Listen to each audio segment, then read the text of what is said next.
ത്രിയേക ദൈവത്തിൻ്റെ വലിയ തിരുനാമം മഹത്വപ്പെടുമാറാകട്ടെ.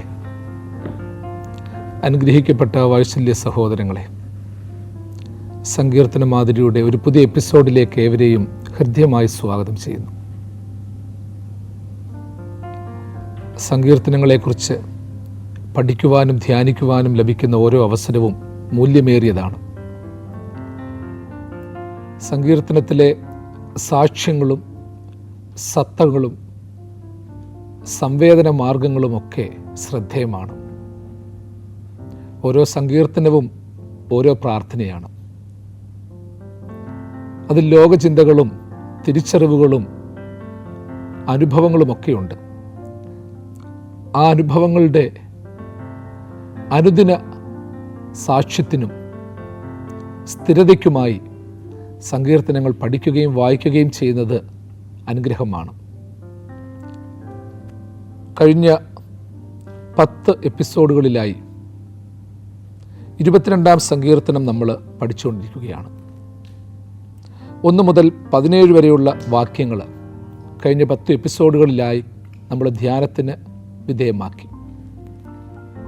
എൻ്റെ ദൈവമേ, എൻ്റെ ദൈവമേ, നീ എന്നെ കൈവിട്ടതെന്ത് എന്ന് തുടങ്ങുന്ന ഈ സങ്കീർത്തനം സങ്കീർത്തനക്കാരൻ്റെ വ്യക്തിജീവിത ധ്യാനമെന്ന നിലയിലും നമ്മുടെ കർത്താവിൻ്റെ കഷ്ടാനുഭവ ധ്യാനമെന്ന നിലയിലും സഹനതയുടെയും ത്യാഗത്തിൻ്റെയും പ്രത്യാശയുടെയും ഒരു വലിയ സന്ദേശം പങ്കുവെക്കുന്നതാണ്. ഒരു വിശ്വാസിയുടെ മനസ്സിൽ, ഭക്തൻ്റെ മനസ്സിൽ മാറി മറിയുന്ന ചിന്താധാരകളെ പ്രാർത്ഥനകളായും ചിന്തകളായും വരമൊഴി രീതിയിൽ ഇവിടെ സാക്ഷിക്കുകയാണ്.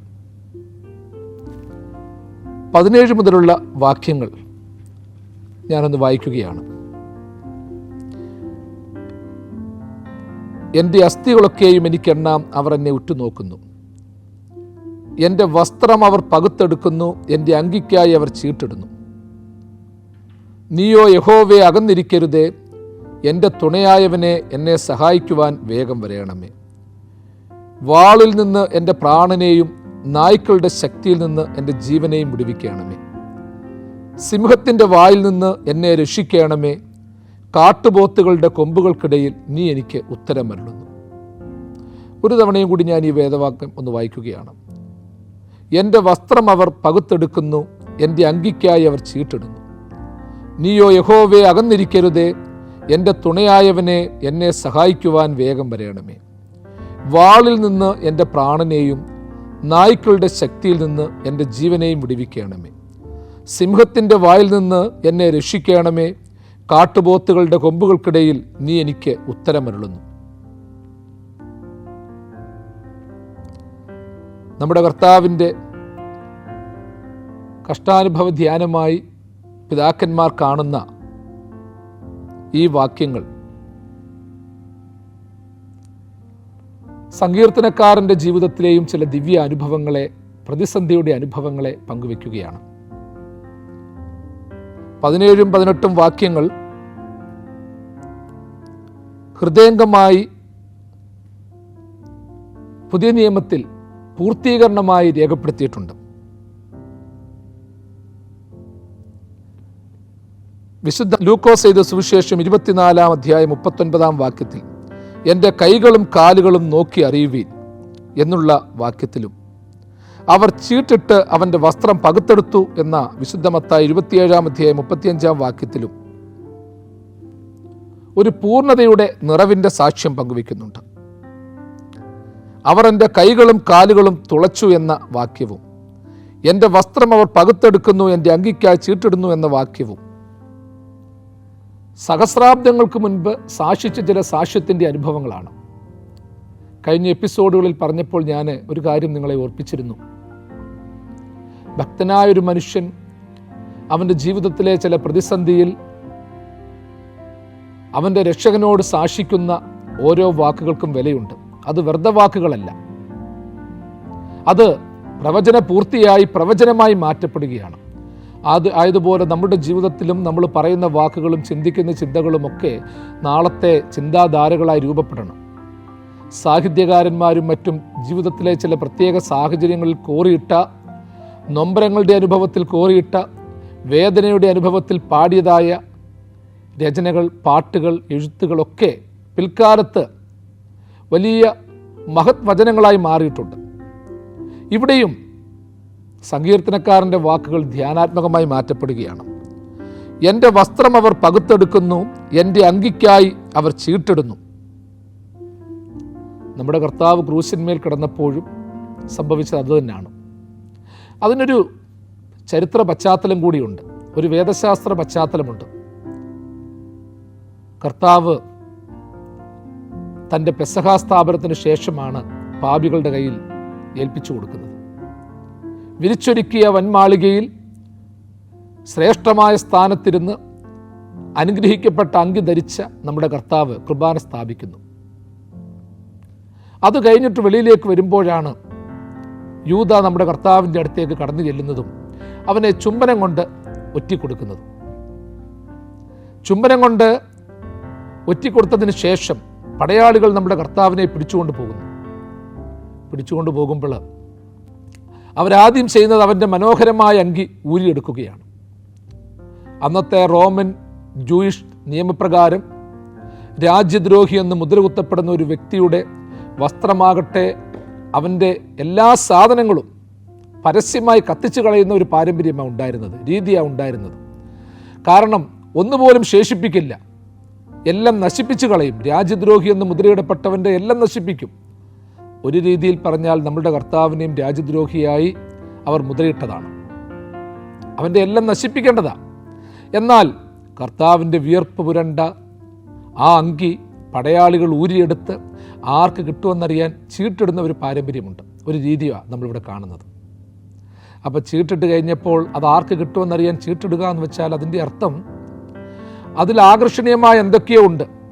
അത്ര മനോഹരമായിരുന്നു ആ വസ്ത്രം. അവരത് ചീട്ടിട്ട് എടുക്കുകയാണ്. ഇത് കണ്ടുകൊണ്ട് പരിശുദ്ധ അമ്മയും കർത്താവിനെ പിൻചൊല്ലുന്നുണ്ട്. ഈ വസ്ത്രത്തിനൊരു ചരിത്രമുണ്ട്. അന്നത്തെ കാലത്ത് ഒരുവൻ ഉപദേശിക്കുകയോ പഠിപ്പിക്കുകയോ ചെയ്യുമ്പോൾ, ഒരു സമൂഹത്തിലിറങ്ങി പുറപ്പെടുമ്പോൾ, മഹാപുരോഹിതന്മാരോടും ശാസ്ത്രിമാരോടും ഒക്കെ സംസാരിക്കുമ്പോൾ അതിനനുസൃതമായ വസ്ത്രം വേണം. വേദശാസ്ത്രം പങ്കുവെക്കുമ്പോൾ അതിനനുസൃതമായ വസ്ത്രം വേണം. നമ്മുടെ കർത്താവിന് അതിനനുസൃതമായ വസ്ത്രമില്ലാതിരുന്നപ്പോൾ തുന്നലൊക്കെ അറിയാവുന്ന പരിശുദ്ധ കന്യകമർദ്ദമറിയാം മനോഹരമായൊരു അങ്കി കർത്താവിന് തുന്നിക്കൊടുത്തു എന്നാണ്, നെയ്തു കൊടുത്തു എന്നാണ് പാരമ്പര്യം പറയുന്നത്, പിതാക്കന്മാർ സാക്ഷിക്കുന്നത്. അമ്മയ്ക്ക് എപ്പോഴും ആഗ്രഹമുണ്ടായിരുന്നു തൻ്റെ മകൻ താൻ തുന്നിക്കൊടുത്ത വസ്ത്രം ഒന്നിട്ട് കാണണമെന്ന്. അമ്മയോട് മകൻ പറഞ്ഞത്, അമ്മ, എൻ്റെ ജീവിതത്തിലെ ഏറ്റവും പ്രധാനപ്പെട്ട സമയത്ത് ഞാൻ ഇട്ടുകൊള്ളാം. കർത്താവിൻ്റെ ജീവിതത്തിലെ ഏറ്റവും പ്രധാനപ്പെട്ട സമയമായിരുന്നു വിശുദ്ധ കുർബാന സ്ഥാപനം. ആ കുർബാന സ്ഥാപനത്തിൻ്റെ സമയത്ത് അവനത് ധരിച്ചു. അതിട്ടുകൊണ്ട് ഇറങ്ങി വന്നപ്പോഴാണ് ആ സുന്ദരമായ അങ്കിയിൽ കണ്ണു നട്ട ആഗ്രഹിച്ച പടയാളികൾ അതിനുവേണ്ടി ചീട്ടിട്ടത്. ഒന്നിൽ കൂടുതൽ അവകാശികൾ ഉണ്ടായിരുന്നു. രാജ്യ നിയമം അറിഞ്ഞിട്ട് പോലും അവര് കുറ്റവാളിയെന്ന് ഭരണാധികാരികളും സമൂഹവും മുദ്രയിട്ടവൻ്റെ വസ്ത്രം കിട്ടാൻ വേണ്ടി ചീട്ടിടുന്നു, അതിനുവേണ്ടി കടിപിടി കൂട്ടുന്നു. അമ്മ തുന്നിക്കൊടുത്ത വസ്ത്രം ഒരു തവണ മാത്രം ഇട്ട മകൻ തൻ്റെ മകൻ്റെ വസ്ത്രമൂരി ചീട്ടിടുന്നത് കാണുവാനിടയായ ഹൃദയം പൊട്ടിയ അമ്മ. ഇത് രണ്ടും ധ്യാനചിന്തയാണ്. നമ്മളുടെ പ്രിയപ്പെട്ടവർക്ക് ചില സമ്മാനങ്ങൾ കൊടുക്കാറുണ്ട്. അവരുടെ വേർപാടിൻ്റെ സമയത്ത് അവരത് ധരിച്ചിരിക്കുന്നത് കാണുമ്പോൾ നമുക്ക് ദുഃഖം തോന്നാറുണ്ട്. നമ്മൾ വാങ്ങിച്ചു കൊടുത്ത സമ്മാനങ്ങൾ നമ്മുടെ പ്രിയപ്പെട്ടവർ മരിച്ചതിന് ശേഷം ശേഷിച്ചിരിക്കുന്നത് കാണുമ്പോൾ നമുക്ക് സങ്കടം തോന്നാറുണ്ട്. നമ്മുടെ കർത്താവിൻ്റെ അമ്മയ്ക്കും ആ നൊമ്പരങ്ങളൊക്കെ ഹൃദയംഗമായിട്ട് വന്നിട്ടുണ്ടെന്നുള്ളത് യാഥാർത്ഥ്യമാണ്. ഇവിടെ വീണ്ടും നമ്മൾ ചിന്തിക്കേണ്ട ഒരു പ്രധാനപ്പെട്ട കാര്യം, എൻ്റെ വസ്ത്രം അവർ പകുത്തെടുക്കുന്നു, എൻ്റെ അങ്കിക്കായി ചീട്ടിടുന്നു.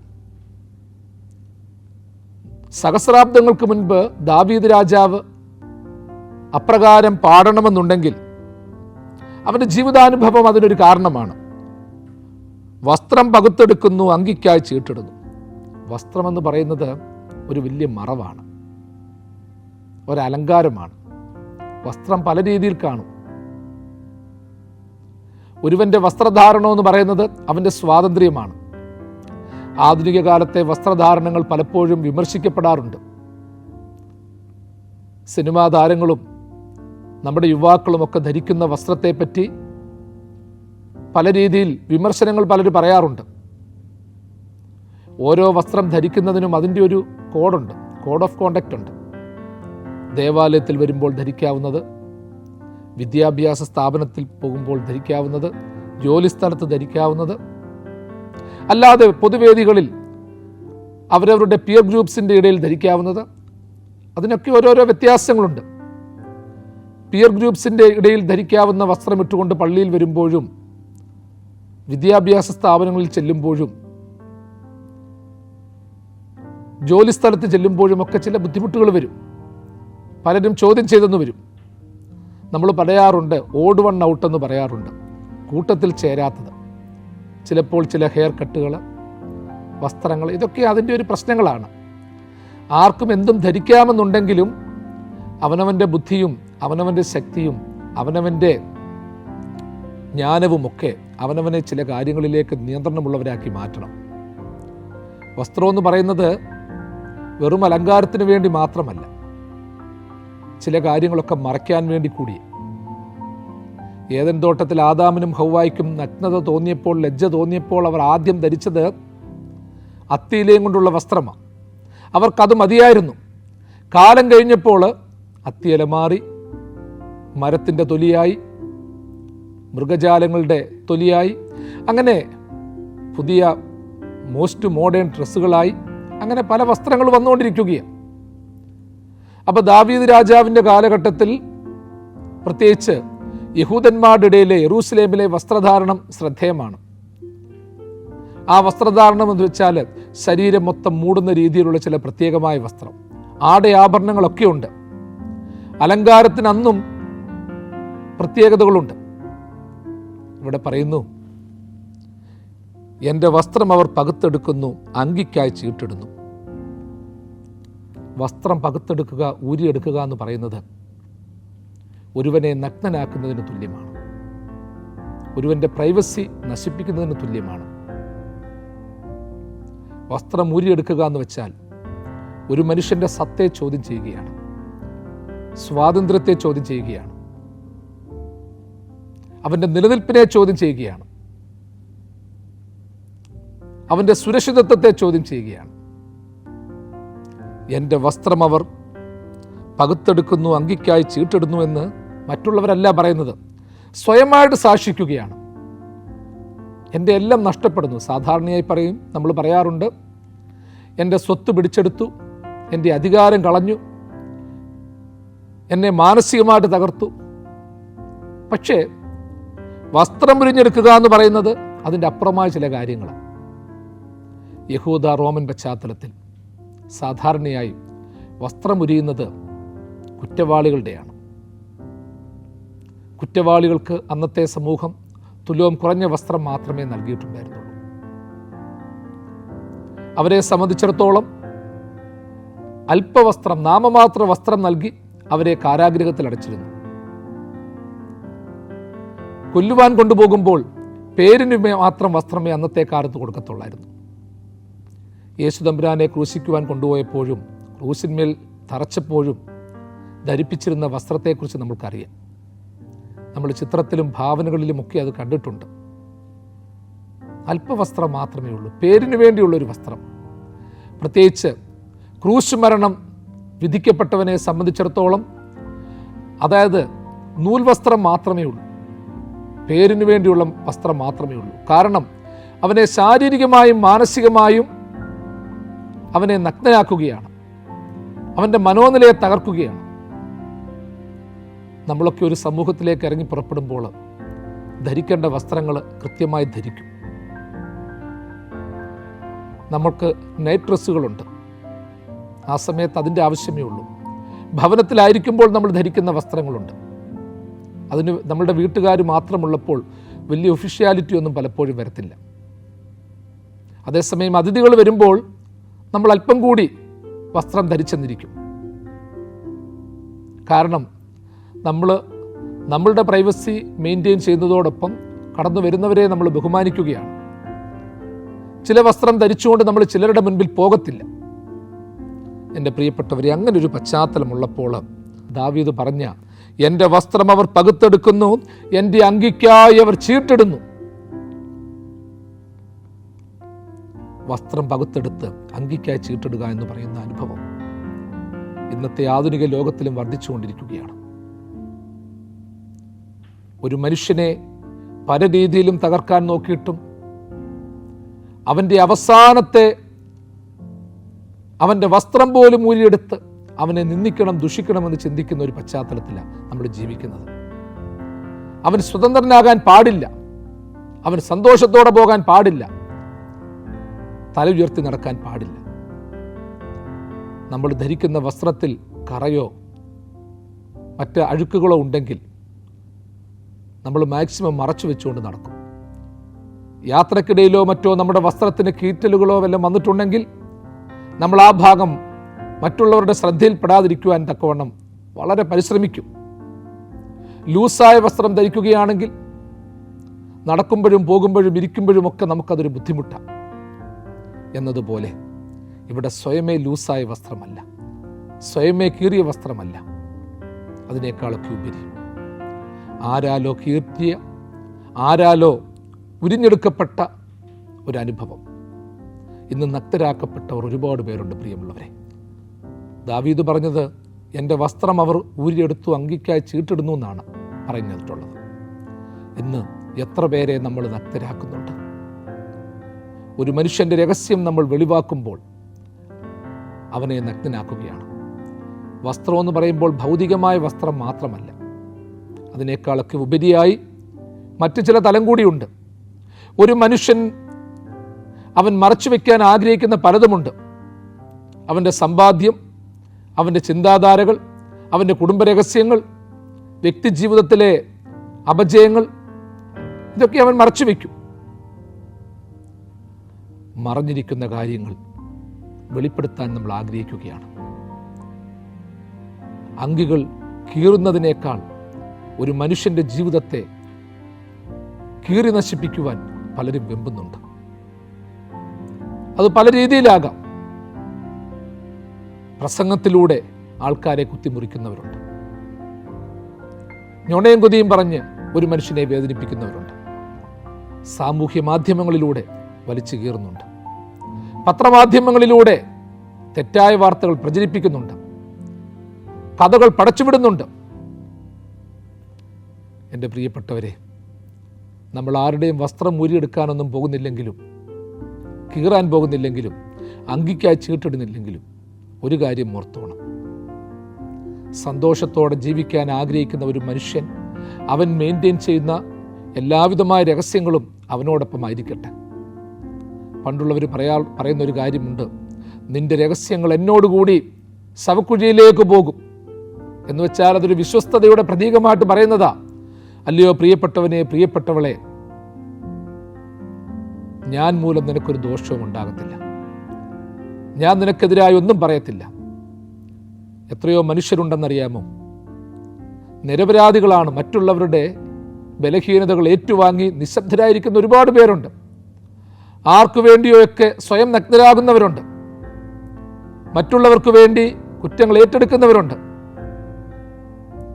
തങ്ങളുടെ വസ്ത്രം ഊരി മറ്റുള്ളവരുടെ നഗ്നത മറയ്ക്കുന്നവരുമുണ്ട്. നഗ്നൻ മറ്റുള്ളവനാണെങ്കിലും അവൻ നഗ്നനാകാൻ പാടില്ല, ഞാൻ നഗ്നനായാലും വേണ്ടില്ല എന്ന് ചിന്തിക്കുന്ന ആത്മീക മക്കളുമുണ്ട്. എൻ്റെ നിങ്ങളുടെയും ഒക്കെ ജീവിതത്തിൽ വേണ്ടതായ ചില കാര്യങ്ങൾ ഇതൊക്കെയാണ്. ഒരു മനുഷ്യൻ സന്തോഷത്തോടെ ജീവിച്ചു പോകട്ടെ പ്രിയമുള്ളവരെ. ഇന്ന് പലരെയും ഭീഷണിപ്പെടുത്തും. നിന്റെ ജീവിതവും നിന്റെ അധികാരവും നിന്റെ നിലനിൽപ്പും എൻ്റെ നാക്കിൻ തുമ്പത്താണ്. ഞാനൊരു വാക്ക് പറഞ്ഞാൽ, ഒരു കാര്യം വെളിയിൽ വിട്ടാൽ അതോടെ നിന്റെ അധികാരവും പോകുന്നു, നിന്റെ ജീവിതവും പോകും എന്ന് ഭീഷണിപ്പെടുത്തുന്നവരുണ്ട്. അങ്ങനെ ഭീഷണിയിൽ ജീവിക്കാൻ വിധിക്കപ്പെട്ട പലരുമുണ്ട്. എൻ്റെ പ്രിയപ്പെട്ടവരെ, നമ്മൾ എപ്പോഴും ചിന്തിക്കേണ്ട ഒരു പ്രധാനപ്പെട്ട കാര്യം, ഇതിൽ നിന്ന് ചിന്തിച്ചോണം. വസ്ത്രം അവനവൻ മെയിൻറ്റെയിൻ ചെയ്യുന്നത് പോലെ, അവനവൻ്റെ സുരക്ഷിതത്വം മെയിൻറ്റെയിൻ ചെയ്യുന്നത് പോലെ ഒരു ആന്തരിക വസ്ത്രവും നമുക്കുണ്ടാകണം. ഭൗതികമായി വസ്ത്രമൊക്കെ നഷ്ടപ്പെട്ടു പോകും. ഇന്ന് നമുക്ക് കിട്ടിയിരിക്കുന്ന സമ്പത്തും പ്രതാപവും ബന്ധുബലങ്ങളും ഒക്കെ ഓരോ വസ്ത്രങ്ങളാണ്. വിദ്യാഭ്യാസം ഒരു വസ്ത്രമാണ്, സൗന്ദര്യം ഒരു വസ്ത്രമാണ്. ഇതൊക്കെ എപ്പോൾ വേണമെങ്കിലും ആരെങ്കിലുമൊക്കെ ഊരിയെടുക്കാം, ആരെങ്കിലുമൊക്കെ തകർക്കാം. നമ്മൾ ചിന്തിക്കേണ്ട വലിയ കാര്യം, ഇത് പോയാലും ഞാൻ നഗ്നനാകരുത്. ഒരാന്തരിക വസ്ത്രം ഞാൻ ധരിക്കണം, ഒരു പ്രകാശത്തിൻ്റെ വസ്ത്രം ഞാൻ ധരിക്കണം. ഒരു വിശ്വാസിയുടെ മനസ്സിൽ എപ്പോഴും ഉണ്ടാകണം. ആരൊക്കെ നഗ്നരാക്കിയാലും എന്തൊക്കെ പറഞ്ഞാലും, പ്രിയമുള്ളവരെ, ഭൗതികമായ രീതിയിലുള്ള നമ്മളുടെ ആവരണങ്ങൾ നഷ്ടപ്പെടുത്തിയാലും ലജ്ജിതരാകാത്ത, നഷ്ടപ്പെട്ടു പോകാത്ത ഒരു അനുഭവം നമുക്കുണ്ടാകണം. അതാ നമ്മളുടെ സത്യം എന്ന് പറയുന്നത്, അതാ നമ്മുടെ വ്യക്തിത്വം എന്ന് പറയുന്നത്. ചിലരെക്കുറിച്ചൊക്കെ ആരൊക്കെ എന്തൊക്കെ ശ്രമിച്ചാലും തകർക്കാൻ പറ്റത്തില്ല, അവർ പിടിച്ചു നിന്ന് പോകും. ആത്മാവിൽ ബലപ്പെട്ട മനുഷ്യർ പലരുണ്ട്, നമ്മുടെ ഇടയിൽ ധാരാളം പേരുണ്ട്. വീണാലും നിലംപരിചാകയില്ല എന്നുള്ള തമ്പുരാൻ്റെ വലിയ സാക്ഷ്യമുണ്ട്. പ്രിയമുള്ളവരെ, നമ്മളും പ്രാർത്ഥനയോടുകൂടി ഓർക്കണം, ഹൃദയംഗമായിട്ട് ഓർക്കണം. എൻ്റെ ജീവനുള്ള ദൈവമേ, ഞാൻ പേടിക്കുന്നു, ഞാൻ ഭയക്കുന്നു, എനിക്കുള്ള സുരക്ഷിതത്വങ്ങളൊക്കെ നഷ്ടപ്പെട്ടു പോകും, ഞാൻ ഓർക്കുന്നുണ്ട്. പക്ഷേ നിന്നോട് ഞാൻ ചേരുമ്പോൾ, നിന്നിൽ ബലപ്പെടുമ്പോൾ ഇതൊന്നും എനിക്ക് നഷ്ടമാകില്ല. ആ ഒരു ചിന്ത നമ്മുടെ മനസ്സിലുണ്ടാകണം. പ്രത്യേകിച്ച് നമ്മൾ ചിന്തിച്ചു വരുന്നത്, എൻ്റെ വസ്ത്രം അവർ പകുത്തെടുക്കുന്നു, അങ്കിക്കായി അവർ ചീട്ടിടുന്നു. ഒരു നീതിമാനും വിശുദ്ധനുമായ ഒരു മനുഷ്യൻ സാക്ഷിക്കുകയാണ്, പ്രവാചകൻ സാക്ഷിക്കുകയാണ്, ജീവിതാനുഭവത്തിലൂടെ സാക്ഷിക്കുന്നു. നമ്മുടെ കർത്താവ് ക്രൂശിന്മേൽ കിടന്നപ്പോൾ പ്രവചന പൂർത്തിയായി, അത് നിറവേറിയതായി നമ്മൾ കാണുന്നു. നഗ്നരാക്കപ്പെട്ടവർ അനേകരുണ്ടെന്നും പലവിധ സാഹചര്യങ്ങളാൽ നഗ്നരായിപ്പോയവർ അനേകരുണ്ടെന്നും ഞാൻ പറഞ്ഞു. വീണ്ടും പറഞ്ഞു, ഈ ഭൗതികമായ വസ്ത്രം എപ്പോൾ വേണമെങ്കിലും ഊരിയെടുക്കാം, അങ്കി കീറിപ്പറിച്ച് കളയാമെന്നുള്ള ചിന്ത വരുന്നത് മൂലം ഭൗതികതയുടെ ആസക്തികളുടെ പിന്നാലെ അമിതമായി പോകുമ്പോൾ ഒരു തിരിച്ചുവരവിനെ പറ്റി ചിന്തിക്കണമെന്ന് നമ്മൾ ചിന്തിച്ചു. ഇത് പോയാലും പോകാത്തതായ ഒരു ആന്തരിക വസ്ത്രം, ഒരു വെളിച്ചത്തിൻ്റെ വസ്ത്രം നമ്മൾ ധരിക്കണം. ആ വെളിച്ചത്തിൻ്റെ വസ്ത്രം നമ്മൾ ധരിക്കുമ്പോൾ നമ്മൾക്കറിയാത്തൊരു ബലം കിട്ടും. എന്നലങ്കാര വസ്ത്രം ധരിച്ചിടും ഞാൻ ഇന്നു മുതൽ ദൈവമേ മേലാൽ, എന്നിലശുദ്ധനും ചേലയില്ലാത്തോനും ചേർന്നു വരികയില്ല മേലാൽ, എന്നിലശുദ്ധനും ചേലയില്ലാത്തോനും ചേർന്നു വരികയില്ല. എൻ്റെ വസ്ത്രം അവർ പകുത്തെടുക്കുന്നു, എൻ്റെ അങ്കിക്കായി അവർ ചീട്ടിടുന്നു. സങ്കീർത്തനക്കാരൻ അങ്ങനെ സാക്ഷിക്കുമ്പോൾ മൂന്നാമത് ഒരു കാര്യം കൂടി നമ്മൾ ചിന്തിക്കണം. സഹോദര, എൻ്റെ വസ്ത്രം പകുത്തെടുത്ത് അങ്കിക്കായി ചീട്ടിട്ട് എന്നെ നഗ്നനാക്കുവാൻ എൻ്റെ സമൂഹം ശ്രമിക്കുമ്പോൾ ഞാൻ മാത്രമല്ല നഗ്നനാകുന്നത്, എൻ്റെ സമൂഹം കൂടിയാണ് നഗ്നത പ്രാപിക്കുന്നത്. നമ്മളെ ബലഹീനപ്പെടുത്തുവാൻ ബാക്കിയുള്ളവർ ശ്രമിക്കുമ്പോൾ, നമുക്ക് പരാജയം വരുമ്പോൾ, പരാജയം ഒരുവനിൽ നിൽക്കുന്നില്ല. അവനുമായി ബന്ധപ്പെട്ടവർ, അവൻ്റെ പ്രിയപ്പെട്ടവർ, ആ സമൂഹം, കുടുംബം ഒക്കെ നഗ്നതയിലേക്ക് പോകുകയാണ്. ആ ഒരു ചിന്ത ഇന്ന് പലർക്കുമില്ല. അനേകരെ നഗ്നരാക്കുവാൻ അനേകർ ഓടി നടക്കുകയാണ്. വസ്ത്രം ഊരിയെടുക്കുവാനും അങ്കിക്കായി ചീട്ടിടുവാനും അനേകർ പരിശ്രമിക്കുകയാണ്. പക്ഷെ ആ ഒരു ശ്രമത്തിനിടയിൽ നഗ്നരാക്കപ്പെട്ടവർ, വേദനിക്കപ്പെട്ടവർ, തകർന്നു പോയവർ അനേകമാണ്. ഇന്ന് എത്ര കുടുംബങ്ങളാണ് കൂട്ടത്തോടെ ആത്മഹത്യ ചെയ്തിട്ടുള്ളതെന്നറിയാമോ? ചെയ്തുകൊണ്ടിരിക്കുന്നതെന്നറിയാമോ? നമ്മൾ ഓർക്കണം, ഒരു കുളത്തിലേക്കൊരു കല്ലെടുത്തെറിയുമ്പോൾ നടക്കുന്നത് ഒരുപാട് മാറ്റങ്ങളാണ്. നമ്മൾ കേട്ടിട്ടുള്ളതുപോലെ വെള്ളമിളകും, അതിൽ ശാന്തമായിരുന്ന ഒരു തവള ചാടും, മൂലയ്ക്കായിട്ട് മാറിയിരുന്ന ഒരു പാമ്പ് എടുത്തു ചാടും, ആ തവളയെ പിടിച്ചെന്നിരിക്കും. അങ്ങനെ പല സംഭവങ്ങൾ നടക്കും. എന്നതുപോലെ ഒരുവനെ നഗ്നനാക്കുമ്പോൾ, ഒരുവൻ്റെ നഗ്നത കാണുമ്പോൾ എൻ്റെ നഗ്നതയും കൂടെ വെളിവായി വരുന്നത്.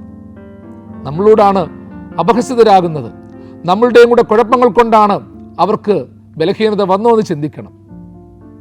കഴിവുള്ളിടത്തോളം പ്രിയമുള്ളവരെ, നഗ്നരെ കണ്ടാൽ ഉടുപ്പിക്കുക എന്നുള്ള വിശുദ്ധ മത്തായി 25:31 തൊട്ട് 42 വരെയുള്ള വാക്യങ്ങളിൽ രേഖപ്പെടുത്തിയിരിക്കുന്ന ആ ചിന്താധാര ശ്രദ്ധേയമാണ്. നഗ്നനെ കണ്ടാൽ ഉടുപ്പിക്കണം. നമ്മുടെ വേദശാസ്ത്രം പറയുന്നതും അതുതന്നെയാണ്. എൻ്റെ കർത്താവിനിക്ക് മഹത്വ വസ്ത്രം ധരുമെന്ന ചിന്തയാണ്. അതായത് ഊരിയെടുക്കുക എന്നുള്ളതല്ല, ഉടുപ്പിക്കുക എന്നുള്ളതാ പ്രധാനപ്പെട്ട സംഗതി. അപരൻ്റെ നഗ്നതയിലൂടെ എൻ്റെ നഗ്നത വെളിവാകുകയാണ്. അപരനെ ബലഹീനമാക്കുവാൻ ശ്രമിക്കുമ്പോൾ ഞാനൂടിയാണ് നാണപ്പെടുന്നത്. എൻ്റെ സഹോദരന് വീഴ്ച ഭവിക്കുമ്പോൾ ഞാനും നൊമ്പരപ്പെടും. ഒരുവൻ നഗ്നത കൊണ്ട് കരയുമ്പോൾ, അവൻ്റെ മനുഷ്യത്വം ഇല്ലാതെയാകുമ്പോൾ, നിരാശപ്പെട്ടു പോകുമ്പോൾ അതിൻ്റെ വീഴ്ച എനിക്കൂടിയാണ്. ഇന്നെൻ്റെ പ്രിയപ്പെട്ട സഹോദരങ്ങളെ, നൊമ്പരങ്ങൾ അനുഭവിക്കുന്ന ഒത്തിരി പേരുണ്ട്, പരാജയം സംഭവിക്കുന്ന ഒത്തിരി പേരുണ്ട്. നമ്മളും കാരണക്കാരായും നമുക്കും അപഹേളനമായും വരണം. നമ്മുടെ ചുറ്റുവട്ടത്തിലുള്ള പ്രതിസന്ധികളെ കണ്ട് നിന്ദിച്ചിട്ട് കാര്യമില്ല. നമ്മളും അതിൻ്റെ ഭാഗമായി മാറ്റപ്പെടുകയാണ്. വാക്കുകളെ ഞാൻ ഉപസംഹരിക്കട്ടെ. 22 സങ്കീർത്തനം 18 വാക്യം, എൻ്റെ വസ്ത്രം അവർ പകുത്തെടുക്കുന്നു, എൻ്റെ അങ്കിക്കായി അവർ ചീട്ടെടുന്നു. ആ ഒരു ചിന്താധാരയിലൂടെ 3 കാര്യങ്ങൾ ഞാൻ പങ്കുവെച്ച് കഴിഞ്ഞു. നമ്മുടെ കർത്താവിൻ്റെ കഷ്ടാനുഭവവുമായി ബന്ധപ്പെടുത്തി സാക്ഷിച്ചതിനോടൊപ്പം തന്നെ പല രീതിയിൽ നഗ്നരാക്കപ്പെട്ടവർ നമ്മുടെ ഇടയിലുണ്ട്. വസ്ത്രം ഊരിയെടുക്കപ്പെട്ടതിനാൽ, ജീവിക്കുവാനുള്ള സാഹചര്യങ്ങൾ നഷ്ടപ്പെട്ടതിനാൽ ഒറ്റപ്പെട്ടു പോയവരുണ്ട്. രണ്ടാമത് വീണ്ടും പറഞ്ഞു, നഗ്നരാക്കപ്പെടുന്നത് മൂലം സമൂഹം ആ വ്യക്തി മാത്രമല്ല, എല്ലാവരും നഗ്നരാക്കപ്പെടുകയാണ്, അതിൻ്റെ അവഹേളനമുണ്ട്. മൂന്നാമത് പറഞ്ഞു, നഗ്നരാക്കുക എന്നുള്ളതല്ല, ഉടുപ്പിക്കുക എന്നുള്ളതാണ് ഏറ്റവും പ്രധാനപ്പെട്ട ദൗത്യം. ഒരുവൻ്റെ നഗ്നതയ്ക്കപ്പുറമായി, അവൻ്റെ വ്യക്തിത്വവും സ്വത്വവും നഷ്ടപ്പെടുത്തുന്നതിനപ്പുറമായി നിലനിൽപ്പിന് വേണ്ടി നമുക്ക് പരിശ്രമിക്കാം. ദൈവം തൻ്റെ വലങ്കരം നീട്ടി നമ്മെ എല്ലാവരെയും വാഴ്ത്തി അനുഗ്രഹിക്കുമാറാണ്.